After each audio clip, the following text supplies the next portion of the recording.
안녕하세요. 저는 몇 년 전에 제 인생에서 절대 일어나지 않을 것 같던 일을 겪게 되었습니다. 세상에 이런저런 일이 많이 일어난다고 하지만 이번 일은 정말 예상도 못했었어요. 4대 독자, 5대 독자, 독자 집안이라는 말 여러분들도 많이 들어봤을 거예요. 저는 처음에 독자 집안에 관심이 전혀 없었는데 이 일로 인해 독자 집안에 대한 반감이 들기 시작했어요.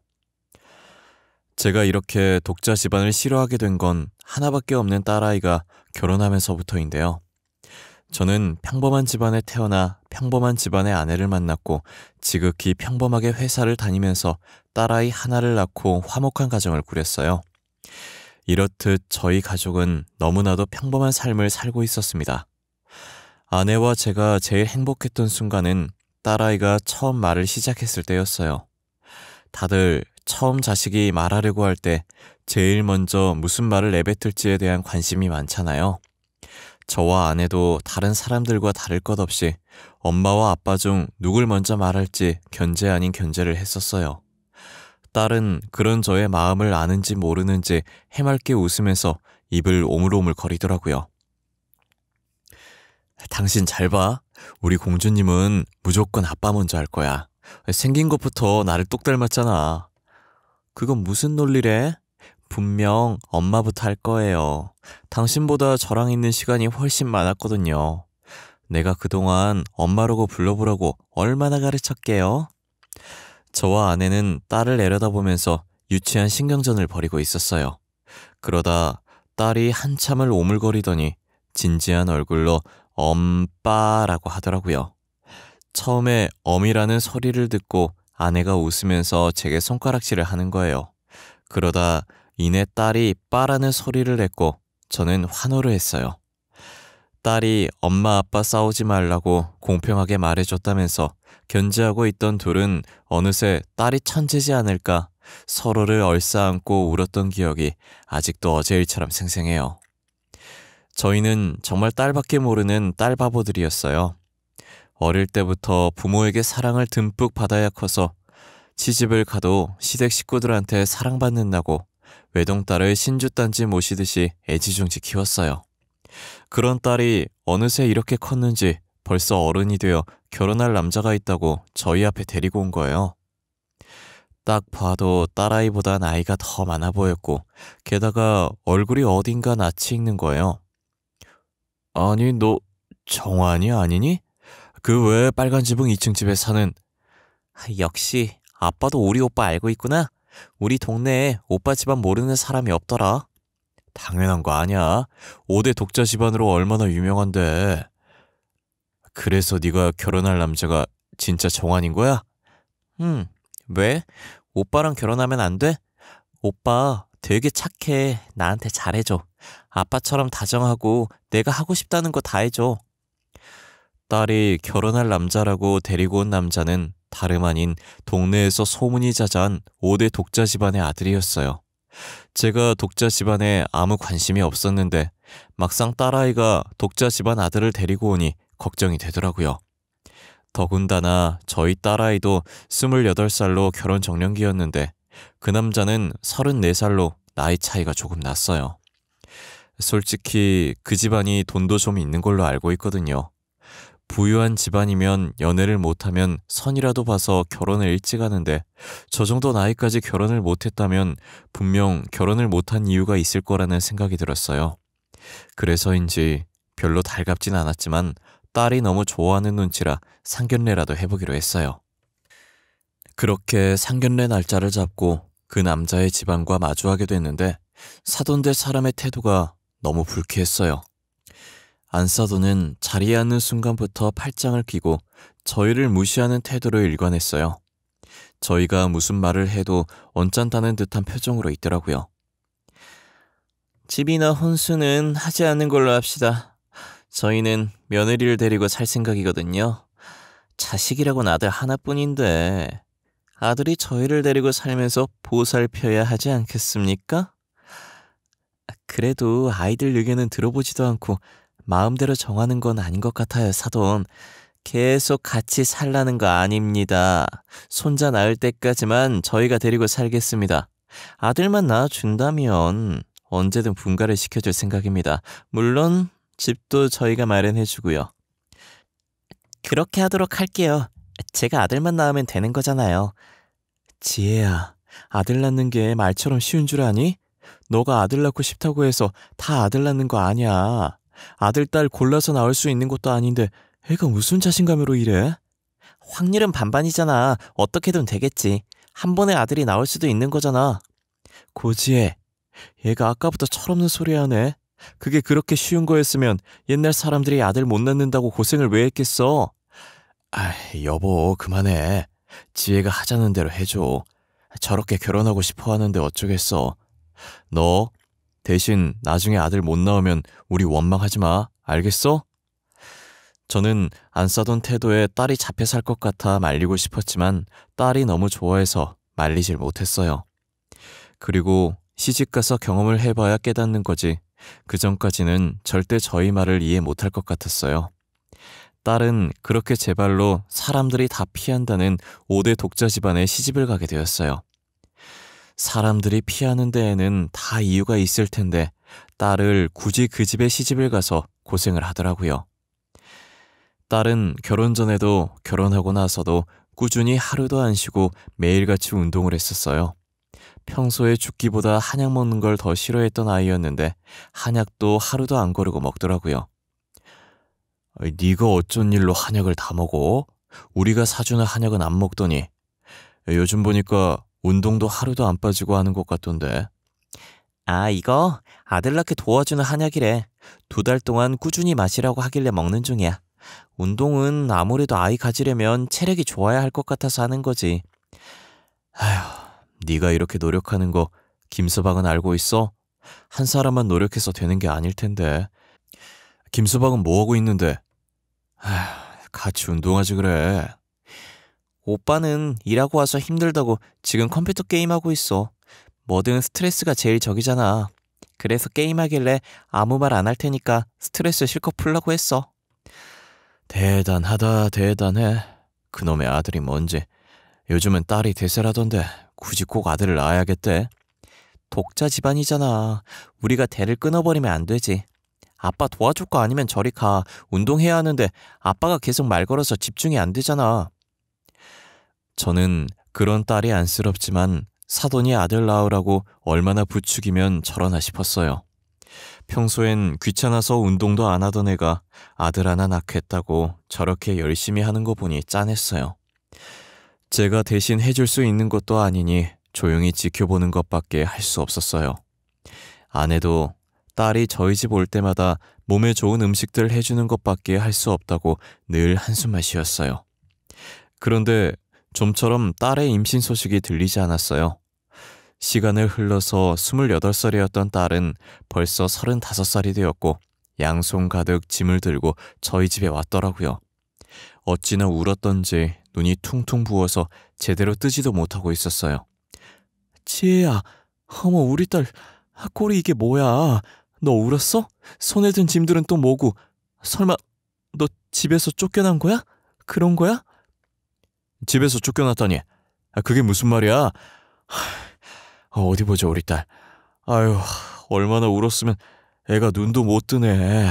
이게 무슨 일이야 도대체? 엄마, 아빠, 나 집에서 쫓겨났어. 어머님이 대 끊으려고 작정했냐고. 나보고 꼴 보기 싫다고 나가래. 더 웃긴 건 뭔지 알아? 오빠가 나 몰래 바람 폈더라. 바람도 모자라서 애까지 있더라고. 제 딸이 7년 동안 아이를 못 낳자 사돈이 일방적으로 저희 딸을 집에서 쫓아내고 사위가 몰래 바람 펴서 낳은 자식을 집 안으로 데리고 왔다고 하더라고요. 딸은 숨 넘어갈 듯 울다가 다시 입을 떼는 거예요. 사실 내가 3년 전에 자궁에 물혹이 생겨서 제거 수술을 받은 적이 있거든. 나는 혹시나 난임으로 오해받을까봐 수술했다는 거 가족들한테 숨겼는데 어머님이 최근에 내가 수술한 걸 아신 거야. 뭐? 너 자궁에 혹 났었어? 시부모한테는 그렇다 쳐도 우리한테는 왜 얘기를 안 했어? 걱정할까봐 그랬지. 지금도 봐. 놀라서 난리잖아. 그래서 내가 산부인과 검진도 자주 받고 몸에 좋다는 약도 먹었었단 말이야. 그런데도 임신이 안 되는 거야. 그래서 아무 말도 못하고 나왔어. 야, 이 미련 곰탱아. 애가 누굴 닮아서 이렇게 미련하게 굴어? 그래도 우리한테는 말했어야지. 혼자서 얼마나 힘들었어. 저희는 딸의 말을 듣고 다시 병원으로 데리고 갔어요. 현재 딸의 상태도 볼 겸 정말 그 수술로 인해서 임신을 못하는 건가 확인하고 싶었거든요. 만약 딸에게 문제가 없다면 당장이라도 그 집구석 찾아가서 뒤집어 엎을 심산이었어요. 안 간다고 뻗팅길 줄 알았는데 딸도 순순히 저희 손에 이끌려서 병원에 가더라고요. 딸이 검사가 끝났는지 옷을 여미며 나오고 있었고 저희는 앞에서 결과가 나오길 기다리고 있었어요. 고지혜 씨? 저희가 꼼꼼히 검사를 해봤는데요. 원인 불명의 난임인 것 같아요. 혹시 모르니 남편도 같이 검사를 받는 게 어떻겠어요? 지혜 씨가 원인이 아닐 수도 있어요. 그래, 지혜야. 김서방도 와서 검사를 받아보라고 하자. 만약에 너가 문제가 아닌데 이렇게 쫓겨난 거면 억울하잖아. 아니야, 아빠. 내가 문제 맞을 거야. 오빠는 이미 직장 동료랑 바람펴서 애까지 낳아왔잖아. 만약 남편한테 문제 있었으면 저렇게 애를 낳아왔겠어? 그냥 합의 이혼 해줄래. 그만 가자, 집에.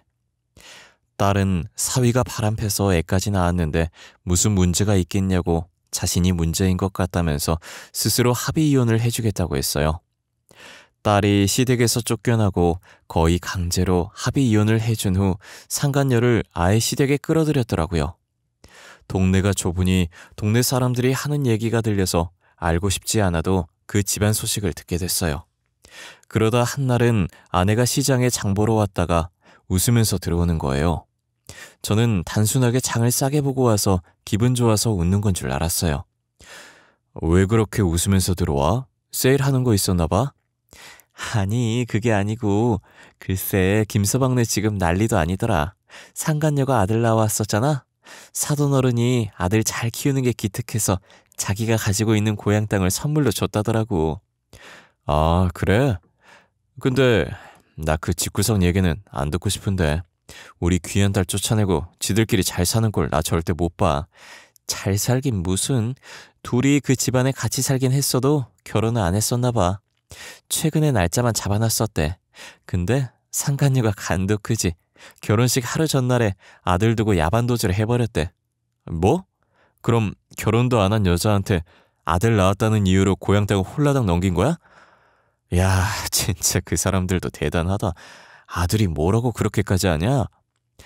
그래도 아들 낳아줬으니 된 거네.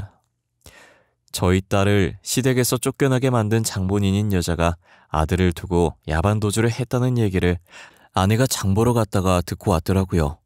저희는 이 소식을 딸한테도 들려줘야겠다는 생각에 딸이 퇴근하기만을 기다리고 있었어요. 딸이 퇴근하고 같이 저녁을 먹을 때 아내가 시장 갔다가 들은 이야기를 그대로 해줬어요. 딸은 그 얘기를 듣더니 콧방귀를 뀌면서 신은 있었다고 신보가 못돼 먹어서 벌 받는 거라고 하더라고요. 저희도 딸의 말에 그런 것 같다고 우리는 그 사람들처럼 되지 말자고 했어요. 그렇게 한참을 배꼽 잡으며 웃고 있는데 딸 휴대폰이 시끄럽게 울리더라고요. 딸의 표정이 굳어져서 보니 딸한테 전화 건 사람이 전 안사돈인 거예요. 저희는 받지 말라고 했는데 딸은 받아서 스피커폰으로 저희가 다 들을 수 있게 해놓더라고요. 아가, 잘 지내니? 아, 내가 생각해보니 좀 심했던 것 같구나. 나한테 며느리인 너밖에 없어. 우리 가족은 너가 다시 우리 집에 와줬으면 하는데. 제가 왜요? 귀한 아들 낳아준 며느리 있으시잖아요. 저는 애도 못 낳고 그 집안에 도움이 전혀 되질 않는 사람인데요. 아, 예. 말도 마. 그 기집애 손주 두고 야반도주 했어. 손주만 두고 간 게 이상해서 검사해봤더니 우리 아들 애도 아닌 거 있지? 아휴, 3살이라 어디다 버리지도 못하고. 그래서 지금 저더러 다시 들어와서 남의 얘나 봐라 이 말이세요? 아가, 말을 왜 또 그렇게 하니? 어차피 너도 애 못 낳는 몸 아니니? 마음으로 낳은 아들이라 생각하고 같이 키워보면 안 되겠니? 제가 왜 그렇게 해야 하는지 모르겠네요. 저는 아직도 어머님이 저를 쫓아냈던 장면이 꿈에 나와요. 그 정도로 그 집은 악몽 같은 존재라고요. 다시는 그 집안 근처도 가기 싫으니 연락하지 말아주세요. 저와 아내는 혹시나 딸이 마음 약해져서 불쌍하게 여기고 돌아가면 어쩌지 했는데 전 안사돈에게 딱 잘라서 말하고 끊는 딸을 보고 박수를 치며 엄지를 올렸어요. 딸은 저희를 보고 그저 어깨를 한번 으쓱거리며 밥을 마저 먹기 시작하더라고요. 저희도 딸의 반응에 살짝 웃으면서 밥을 먹었어요. 그러고 1년도 안 지나서 쓰레기 같은 전 사위놈이 10살이나 어린 여자애와 결혼한다고 하더라고요. 동네 친구가 장가를 늦게 가서 딸아이의 나이가 많이 어렸었거든요. 근데 하필 전 사위가 만난다던 그 어린 여자애가 저의 동네 친구의 딸이었어요. 저도 처음부터 알았던 건 아니고 동네 친구가 이번에 딸 결혼하게 됐는데 마음이 좋지 않다면서 술 마시자고 부르길래 한 잔씩 기울이며 이야기 나누다가 알게 된 사실이었어요. 에휴, 우리 딸이 언제 그렇게 컸을까? 키 요만해서 아빠 하던 게 엊그제 같은데 너도 딸 시집 보낼 때 이런 기분이었냐? 나 진짜 눈물 날 것 같아. 그렇지. 마음이 허한 게 세상이 무너지는 기분이었어. 결혼을 또 잘했으면 몰라. 애 못 낳는다고 시댁에서 쫓겨나기도 하고. 아휴, 요즘도 저렇게 아들의 목숨 거는 집안 처음 봐. 우리 딸이 결혼하는 집안도 아들의 목숨 걸던데. 그쪽 집안에서 꼭 친손주 낳아야 한다면서 결혼 전부터 딸을 불러들여서 물심양면으로 돕더라고. 그런 집안이 은근 많나 보네. 우리 딸만 유별난 곳에 시집 보낸 줄 알았더니 너네 딸도 어마어마한 집안에 시집 가나 보다. 5대라고 했나? 여튼 독자 집안이래. 그래서 아들의 목숨을 거는 것 같더라고. 그놈이 뭐가 그리 좋다고 임신까지 덜컥 했는지. 그래서 애 낳는다고 결혼을 이제 해. 뭐? 5대 독자 집안이라고? 설마 사위 될 사람 이름이 김수혁은 아니지? 그랬던 것 같은데.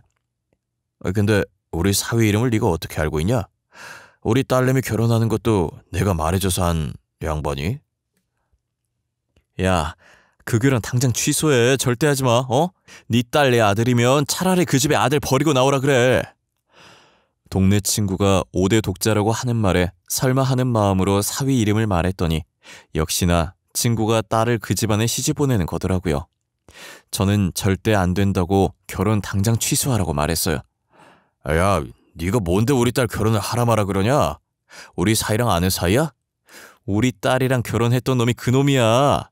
너 당장 결혼 취소해. 딸내미 고생 안 시키고 싶으면 취소하라니까. 냅둬. 지가 좋다는데 어쩌겠어. 이미 애까지 생긴 마당에. 지도 한번 겪어봐야 정신 차리지. 내가 백날 말해봤자 내 말은 죽어도 안 들어. 자식이 다 그런 거 아니겠어? 동네 친구 말을 듣는데 10년 전 저를 보는 듯한 느낌이었어요.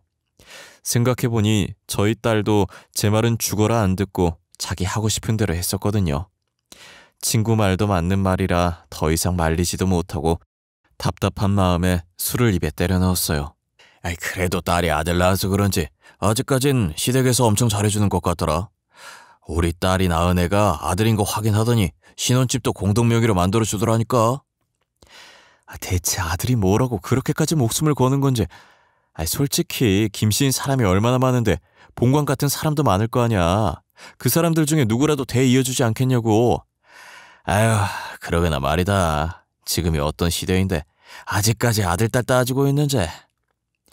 전 사위네는 아들 낳아준 3번째 며느리 덕분에 집안에 축제가 열린 것 같더라고요.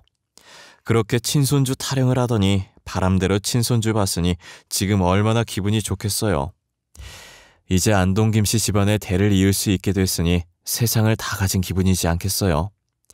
저는 전 사위네가 잘 사는 꼴을 보니 너무 배가 아팠어요. 동네 친구도 제 딸이 어떻게 쫓겨났는지 아니까 걱정을 하는 것 같더라고요. 언제 전 안 싸더니 돌변해서 애 놓고 나가라고 할지 모르는 노릇이니까요. 동네 친구는 자신의 얘기에 공감해줄 수 있는 사람이 저밖에 없으니 저와 같이 술을 마시며 종종 고민 상담을 하곤 했어요. 그날도 어김없이 동네 친구는 제게 하소연 아니 하소연을 했고 저는 가만히 들어주고 있었어요. 그런데 갑자기 저희가 있던 횟집에 전 안싸돈이 들어오는 거예요. 그러더니 저희 쪽으로 다가와서 전 안싸돈의 멱살을 잡고 흔들기 시작하더라고요. 당신도 알고 있었지? 당신 딸이 낳은 아들, 우리 아들 애 아닌 거 당신도 알고 있었잖아. 우리 재산 빼돌리려고 일부러 우리 아들 애인 척하고 결혼한 거 아니야? 그게 무슨 말이에요? 에? 김서방 아들이 아니라뇨. 내가 당한 게 있어서 혹시나 싶은 마음에 유전자 검사 해봤더니 며느리랑은 친자가 일치하는데 우리 아들이랑은 친자 관계가 성립되지 않는다잖아. 안사돈, 저는 모르는 일입니다. 제가 뭘 알겠습니까? 어머님 그만하세요. 이 손 놓고 말씀하시라고요. 저희 아빠는 아무 잘못 없어요. 저도 그 애가 수혁 오빠 아들인 줄 알았다고요. 애 아빠가 누군지 몰랐는데 말이 돼? 얼마나 싸게 놀았으면 누구 앤지도 모르는 거야. 너 신혼집으로 해줬던 거 당장 토해내. 알겠어? 전 안사돈의 등장으로 술집은 난장판이 되어버렸어요. 우연찮게 옆에 있어서 안 듣고 싶어도 듣게 됐는데 들어보니 참 가관이더라고요. 그 집안은 아들을 결혼시키면 안 되는 팔자인가 봐요. 세 번째 며느리가 친손자 낳았다고 좋아하더니 결국 그 며느리가 낳은 아들도 친손자가 아니었던 거예요. 세 번째 며느리가 만나던 남자친구가 있었는데 싸우고 헤어져서 홧김에 전 사위를 만난 모양이에요. 그러다가 임신을 하게 됐는데 시기가 비슷하기도 하고 현재 만나고 있는 사람은 전 사위니까 당연히 전 사위의 아이라고 생각했던 거고요. 전 안 싸더니 처음에 친손자라며 이뻐했는데 돌이 지날 때쯤 문득 의심이 들더랍니다. 저번에도 자신의 친손자가 아니었는데 이번에도 아니면 어쩌나 하는 생각이 들었다더라고요. 그래서 전 안 싸더니 아들과 며느리 몰래 친정검사를 했던 거였어요. 그 손자마저도 며느리와는 일치하는데 아들과는 불일치했던 거예요. 그래서 며느리를 쥐잡듯이 잡다가 동네 친구도 한통속이라는 생각이 들어서 불일치라는 결과지를 들고 불이 나게 저희가 있는 술집으로 달려온 거고요. 어쩌다 보니 바로 옆에서 그 집 사정을 다 듣게 됐네요.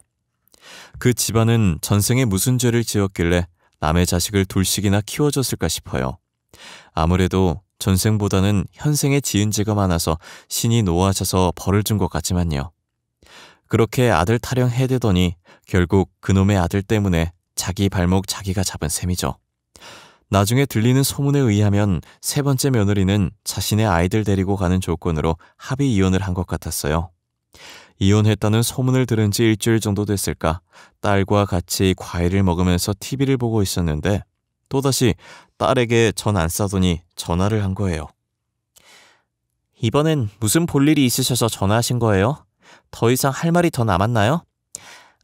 지혜야, 우리가 그동안 너한테 너무 미안했구나.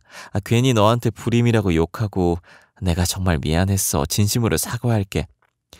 갑자기 저한테 사과를 다 하시고 도대체 무슨 꿍꿍이에요? 왜요? 이번에도 다시 들어와서 남의 자식 키우려고 하라고요? 그런 거 아니야.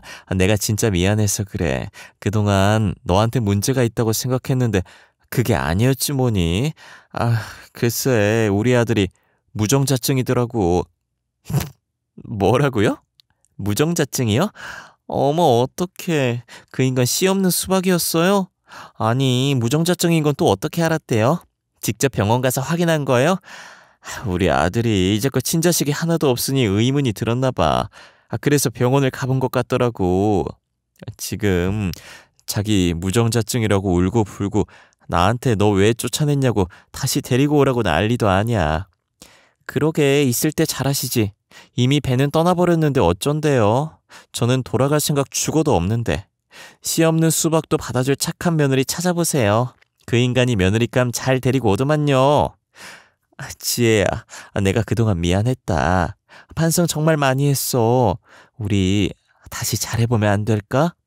다시 잘해보면 안 되냐는 말은 이럴 때 쓰는 게 아닌 것 같지 않아요? 저는 그 집과 잘해본 적이 없어서요. 맨날 아들 못 낳는다고 구박만 받았던 것 같은데요. 내가 다 미안해.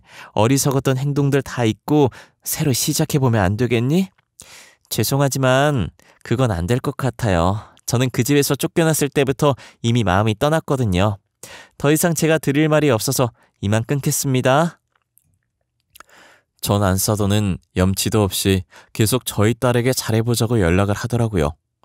잘해준 적이 없는데 도대체 뭘 다시 잘해보자는 거냐며 딸은 휴대전화를 신경질적으로 던졌어요. 한동안 연락 안 오는 것 같더니 이젠 전 사위놈한테 연락이 온 거예요. 아주 쌍으로 돌아가면서 저희 딸을 괴롭히고 있었어요. 저희 딸이 또 이번엔 무슨 말을 하나 보자고 전화를 받았는데 전 사위가 어찌나 울던지 치가 떨려서 옆에서 듣는 제가 다 몸이 떨렸어요. 지혜야, 우리 잘해보면 안 될까? 어? 나 무정자짱이라고 소문이 나서 장가가긴 글렀어. 우리 둘 다 진심으로 사랑했었잖아. 나 너보다 사랑할 사람 없어. 진심이야. 기가 막혀서. 야, 적당히 좀 해. 네 엄마가 전화 안 하니까 이제 너냐? 이 여자 저 여자 만난 더러운 몸을 어디다 갖다 붙이려고 해. 야, 꺼져. 나 너랑 다시 만날 생각 없으니까. 지혜야, 무작정 밀어내려고만 하지 말고 다시 생각해봐. 어? 우리 엄마도 너 많이 기다리고 있어. 진짜 미안하대. 어? 후회한대. 계속 그렇게 미안해하고 후회하라 그래. 자기가 지은 죄가 있는데 당연히 그렇게 해야지. 그러지 말고 우리 처음부터 다시 시작하자. 내가 진짜 잘할게. 응? 우리 엄마도 잘해주겠대. 그리고 마음으로 낳은 아들이다 생각하고 얘 우리가 같이 키워보자. 어? 결국엔 애엄마가 놓고 도망간 애를 나한테 키우라는 거잖아. 내가 무료 봉사자니? 남의 애를 왜 나보고 키우래? 나는 남의 애 키울 생각 전혀 없어. 그 애 내 친자식으로 이름 올려서 키우고 있어. 내 자식이나 다름없어. 그게 어떻게 남의 애야. 내 애가 네 애지. 우리 아직 사랑하잖아. 어? 너 혹시 뭐 잘못 먹었니? 아님 나사 하나가 빠진 거야? 아까부터 사랑하긴 뭘 사랑해. 나 너 사랑 안 해. 진절머리 나. 네 생각만 해도 토 쏠린다고. 진짜 다시는 연락하지 마라. 신고해버릴 테니까. 딸은 전 사위와의 전화가 끝나자마자 전 안사돈과 전 사위의 번호를 차단해버렸어요. 딸이 자신들을 차단했다는 걸 알고 번호를 바꿔서 또 연락이 오는 거예요. 결국엔 딸이 전화번호를 바꿨고 바꾸는 김에 저희한테도 연락 올까봐 아내와 저도 바꿔버렸어요. 도대체 독자 집안이 왜 존재해야 되는지 모르겠어요. 세상이 많이 변해서 이젠 아들, 딸 구분 없는 시대가 온 줄 알았는데 여전히 아들 타령하는 집안이 존재할 거라곤 상상도 못했어요. 솔직히 저희도 독자 집안이었지만 전 안사돈보다 나이 많은 저희 어머니도 아내한테 아들 타령하시지 않으셨거든요. 오히려 공주님 같은 딸 낳았다고 저희 딸을 물고 빨고 난리도 아니셨어요. 나이 있으신 저희 어머니도 그랬기 때문에 더 이상 저런 집안이 없을 줄 알았어요. 아들이든 딸이든 뭐가 그렇게 중요하나요? 다 같은 핏줄들인데 말이에요. 아마 저는 영원히 전 사위 집안을 이해 못할 것 같네요. 애초에 이해해볼 생각도 하지 않았지만요. 저는 그냥 지금처럼 딸을 옆에 끼고 세 가족 함께 행복한 하루하루를 보내고 싶어요. 딸도 더 이상 결혼 생각이 없는 것 같고 그렇다고 혼자 떨어져 살 생각도 없는 것 같아 보이더라고요. 그래서 세 명이서 한 지붕 아래에 지지고 볶으면서 같이 늙어가려고 합니다. 제 이야기는 여기까지입니다. 아마 제 이야기를 듣고 공감하시는 분들도 계실 거예요. 아직까지 저런 독자 집안이 존재하니까요. 저희 딸과 같이 독자 집안에 시집가서 고통을 받고 계신 분들 계시다면 하루라도 그 지옥에서 빨리 탈출하셔서 행복을 찾으셨으면 좋겠어요.